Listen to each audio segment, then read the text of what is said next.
Thank you very much. The chair now recognizes herself, Congresswoman Van Duyne from the great state of Texas, for 5 minutes. Mr. Weissman, as co-president of Public Citizen, you have long positioned yourself as a leading voice against dark money and foreign influence in American democracy. Yet your testimony today has been nothing more than a hit job on President Trump. I don't like it when Democrats attack Republican witnesses. I don't like it when Republicans attack Democrat witnesses. But you brought this on yourself, not only with your testimony, but also with your responses to questions.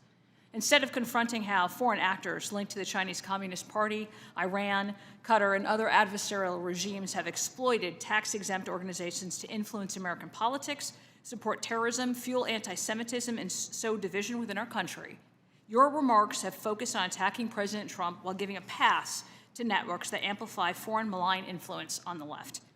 We have documented cases, you've heard it today, of CCP-connected funding flowing through Neville Roy Singham to groups like Code Pink, the People's Forum, and others that have organized anti-ICE riots, campus disruptions, and protests that stroke anti-Semitism and undermine law enforcement. We see Qatari and Iranian-linked money propping up narratives that divide Americans and target Jewish communities. These are not abstract concerns. They endanger lives, they erode national security, and they destabilize our democracy from within. You've described dark money as enabling a corporate oligarchy that rigs the system against ordinary Americans. Yet in the 2024 elections, Democratic-aligned dark money groups outspent Republican ones by nearly double, $1.2 billion versus $664 million. Why hasn't Public Citizen highlighted this disparity or called out Democrats for benefiting the most from the post-Citizens Unite landscape? Public Citizen has led campaigns against dark money from groups like Americans for Prosperity. What about Democratic counterparts like Majority Forward, which funded $136 million into Senate races while tied to Senate Democratic leadership? Has Public Citizen ever investigated or criticized such groups for their undisclosed spending?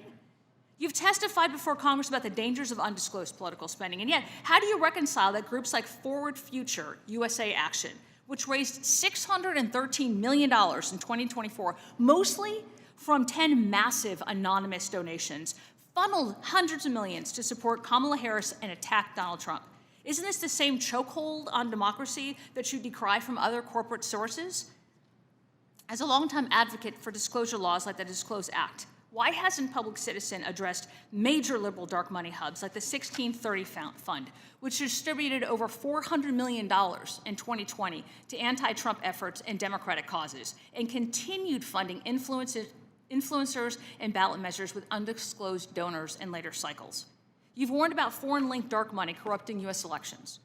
What about examples like a Swiss billionaire who routed over $100 million through the 1630 Fund to Democrat super PACs? Does Public Citizen view this as problematic and only when it benefits conservatives?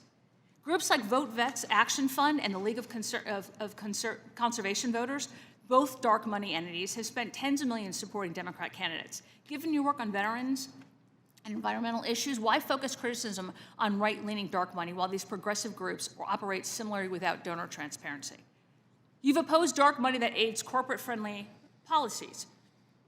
What about Patriot Majority USA, funded by Democrat consultant with ties to Harry Reid, which has spent millions on elections to help Democrats? Isn't this fighting fire with fire exactly what perpetuates the system that you want to reform?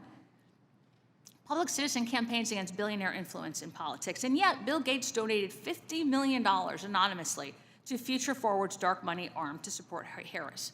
Why no outcry from your organization about such undisclosed mega donations while they align with progressive causes?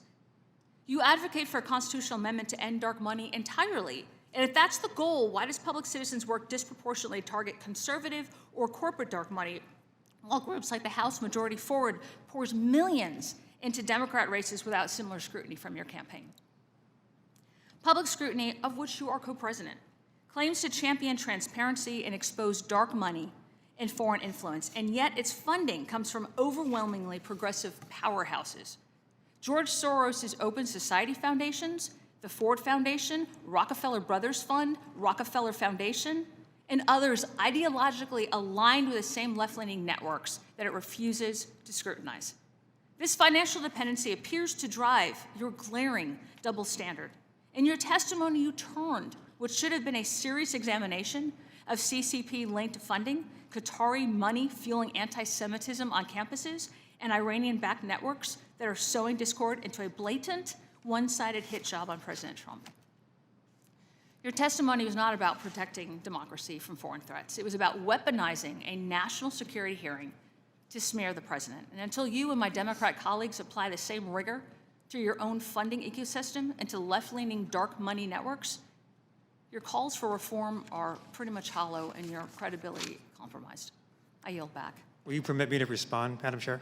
I now represent, the chair now recognizes